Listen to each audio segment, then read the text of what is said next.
he took American captured equipment, had his men dressed up in American uniforms, came over, changed street signs, reversed street signs, had his men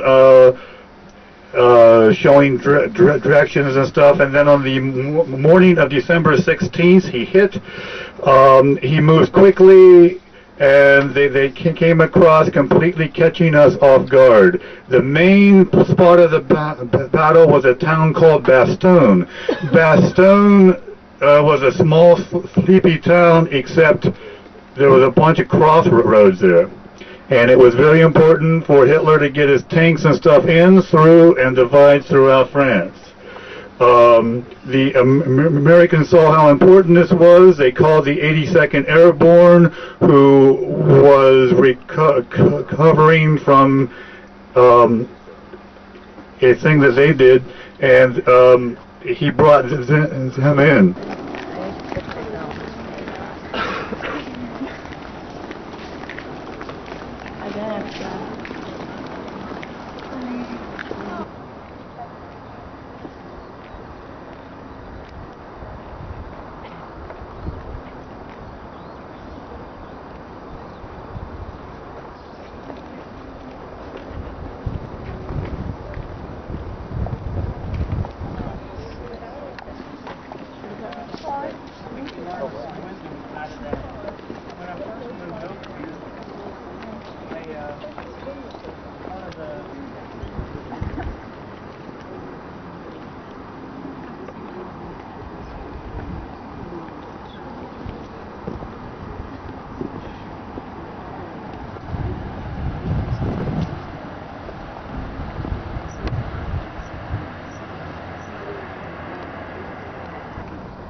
Flag retired.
47? Not bad, not bad. Where are we missing? Hawaii, Alaska? Alaska's here, okay. Hawaii's here too, huh? Okay, then I quit trying to guess then. Rhode Island. What I want to do is thank you for the way you showed respect to the colors. So many times I see people here who, when taps are playing and the colors are coming down, don't even stop, much less salute or put their hands over their heart. And these are Americans, okay? However, the cemetery was started on the 29th of December, 1944. General Patton was buried here in December 45. He died in a car wreck in Mannheim. Well, he had a car wreck in Mannheim and died 9 days later, results of a broken neck. 25th of January, the end of the Battle of the Bulge, on in through the end of March, and that was known as the Rhineland Campaign. Fought under some of the worst conditions you could fight a battle in. The Battle of the Bulge, the winter of 1944, was the coldest winter in European history. In the north, that's General Hodges' First Army. But what was on line when the battle started, that's what this map does not show you. And all we had on line when the battle started were 4 little divisions on the defensive and 1 division on the offensive. So that's 5 divisions. 5 divisions facing 29 German divisions.